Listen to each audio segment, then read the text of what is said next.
Nos vamos a esta hora, noticias internacionales, son las 8:57. Isel Guerra nos trae la actualización de la mañana. ¿Cómo está, Isel? ¿Cómo estás, Seba? Con la mirada puesta, por cierto, en Venezuela, esperando, al menos hasta este momento, alguna respuesta o reacción a raíz del anuncio que entregaba el día de ayer el presidente de Estados Unidos, Donald Trump, de este ataque contra una instalación en la zona costera. Pero lo cierto es que, al menos hasta este momento, el régimen de Nicolás Maduro se ha mantenido en total silencio, no han respondido, no se han dado por aludidos. De hecho, los medios venezolanos estatales tampoco se han referido a este hecho, Seba, considerando que se entiende es el primer ataque al territorio venezolano en medio de todos estos meses de tensiones, una nueva escalada sin duda, con las declaraciones que entregaba el día de ayer el presidente de Estados Unidos en su reunión con Benjamín Netanyahu, donde anunciaba este ataque contra una instalación donde supuestamente salían en barcos con droga.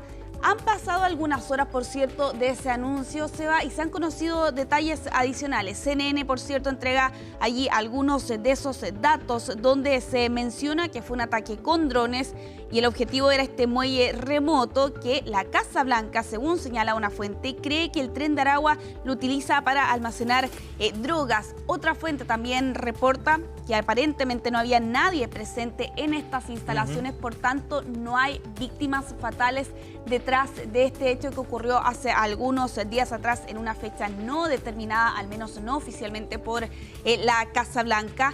Pero lo que sí se entiende, según reporta y consulta también CNN a otra de las personas conocedoras de detalles, es que efectivamente hubo éxito al destruir esta instalación, pero más bien lo describe como un hecho simbólico porque se menciona que no es la única instalación que estaría presente en Venezuela. Por eso se habla de un éxito, pero más bien simbólico, teniendo en cuenta las características, por cierto, de lo que existe en la costa venezolana. Queda la duda, al menos oficialmente, quién se hizo cargo de esta operación, si la CIA o el ejército. Lo que señalaba el día de ayer en la tarde New York Times es que fue la Agencia Central de Inteligencia la que estuvo a cargo de esta operación. Pero además, Seba, ha ocurrido en estas últimas horas que hay diferentes apuntes que hablan a que Donald Trump ya había anunciado esto hace algunos días atrás, particularmente el viernes pasado.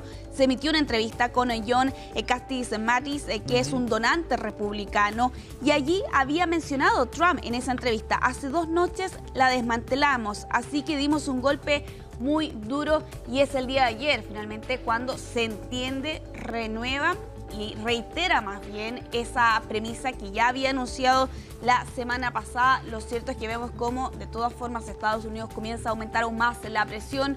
Comenzamos con esta recompensa contra Nicolás Maduro, vimos después los ataques a las narcolanchas, la incautación de petroleros, el aumento de soldados en Puerto Rico y ahora ya directamente ataques en tierra sobre el territorio venezolano. Claro, y eso supondría, uno puede prever que hay una reacción distinta de parte de Venezuela. Claro.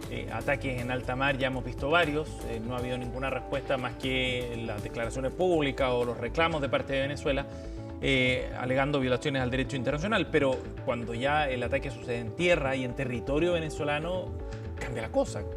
Uno podría suponer que eso amerita otro tipo de reacción. Exacto, y por eso también llama la atención hasta cierto punto este silencio. Y digo hasta cierto punto porque cuando ocurrieron los primeros ataques con narcolanchas o contra las denominadas narcolanchas en el mes de septiembre, pasaron varios días hasta que finalmente el régimen de Nicolás Maduro hizo alusión, por cierto, a esos eventos. Hay quienes plantean que podría ocurrir algo similar en este caso, teniendo en cuenta que ya se van a cumplir 24 horas de ese anuncio y hasta este momento el régimen de Nicolás Maduro totalmente hermético por lo demás a raíz de lo que ocurría el día de ayer. Algunos podrían considerar sin duda que es una estrategia, teniendo en cuenta, ¿no?, las diferentes acciones que ha tomado el chavismo en estos últimos meses. Y es curioso también pensando en que si hay algo que caracteriza al régimen de Maduro y no solo a Maduro en sí mismo, sino también a sus colaboradores, que son de declaraciones fáciles, digamos, ¿no? Exacto. Y bien altisonantes generalmente.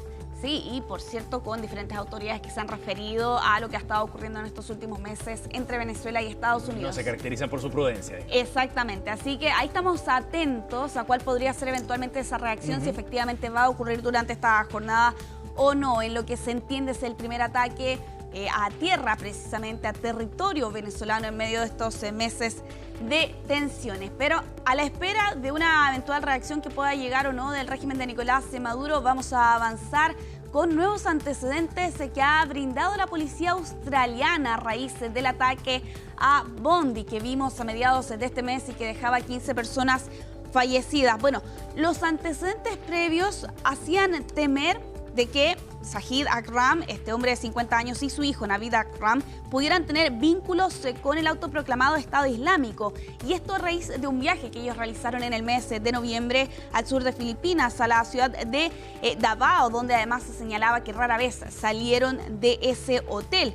Bueno, a raíz de esa información es que se profundiza en la investigación para poder determinar si es que había más personas involucradas o no. Y hay dos conclusiones principales que entrega la Policía Federal de Australia durante esta jornada. La primera es que no se encontró evidencia de que fueran parte de una célula terrorista más amplia. Señalan que no hay evidencia de que sugiera que recibieron entrenamiento o se sometieron a una preparación logística para este ataque en particular. Y la segunda conclusión a la que se llega, al menos hasta este momento de parte de la policía, es que ellos actuaron solos. De todas formas, una de las figuras principales de la policía señalaba durante esta jornada que no estaba sugiriendo que estas dos personas viajaran al sur de Filipinas por turismo. Por tanto, todavía sigue en duda a qué fueron precisamente a esta zona del sudeste asiático. Entonces, no habría vínculos, al menos en las conclusiones preliminares, pero sí habrían estado inspirados por el autoproclamado Estado Islámico para acometer este ataque en Bondi a mediados de este mes de diciembre, donde lamentablemente dejaron 15 personas fallecidas y otras 40 que resultaron lesionadas con el objetivo que era este festival de Hanukkah en la primera jornada que se estaba llevando a cabo a mediados de este mes de diciembre. Recordemos que el hombre de 50 años muere precisamente abatido por la policía y es su hijo de 24 que ahora tiene que enfrentar a la justicia. Está enfrentando decenas de cargos, 15 de ellos por asesinato, uno por terrorismo y también por intento de asesinato por las 40 personas que resultaron lesionadas.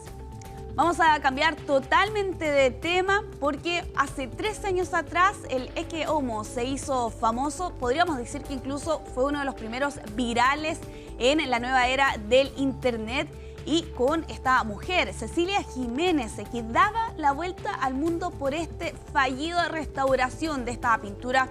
Tenía más de 100 años. Y claro, esta española, se conocía el día de ayer, murió a los 94 años, que por lo demás daba la vuelta al mundo su historia en el año 2012 con esta fallida restauración de esta pintura que se conservaba del siglo XIX en su iglesia local y que finalmente se terminó apodando como Cristo Mono, y esto por alusión, por cierto, a cómo había dejado ella esta restauración. Bueno, el alcalde en su momento de Borja, que era la localidad donde se vio involucrado este caso, dijo que debido al mal estado de esta conservación, Cecilia, esta mujer, con la mejor intención, había decidido pintar o repintar más bien esta obra. Lo cierto es que la localidad de Borja, en España, pasó de ser un sitio, podríamos decir, inadvertido, con 5.000 visitantes al año, a convertirse en un verdadero boom. Sobre todo en 2013 en adelante, hasta 40.000 personas al año llegaban hasta esta localidad solo para poder visitar y sacarse una foto precisamente con esa imagen, con esa pintura fallidamente restaurada, como se la ha llamado, claro, y que se hacía viral con una serie de memes que rodeaban e inundaban, por cierto, el internet por esa fecha. Bueno, su pintora, podríamos decir, o su restauradora, perdía la vida el día de ayer a los 94 años. Pasó a ser mundialmente conocida, sí, finalmente. Quizás no por las razones que hubiera querido, pero de todas maneras con alcance mundial. Ella hasta organizó una exposición con las obras que ella había pintado, ¿sí?, años después también. Mira, sí, sin tanto éxito, eso sí, como por su restauración. Totalmente. Gracias, Isel. Que estés bien. Que estés muy bien. Nos vemos. Son las 9 de la mañana con 7 minutos. La temperatura acá en Santiago ya supera los 22 grados. 22,2 en la temperatura del momento acá en la capital. Se espera una máxima hoy día de 36 en un día caluroso acá en Santiago. Muy, muy caluroso. Vamos a ir a la pausa. Al regreso nos acompaña el ex canciller Alfredo Moreno aquí en CNN Chile.